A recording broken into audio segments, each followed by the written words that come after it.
Hello everybody, in today's video I'm going to show you how to fix Brawl Stars stuck on downloading content.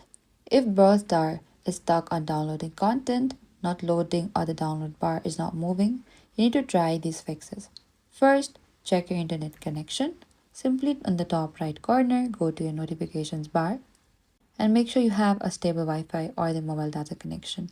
You can also turn on and off your Wi-Fi and turn it on again to see if the download resumes. And avoid using VPN as they can sometimes interfere with the game download.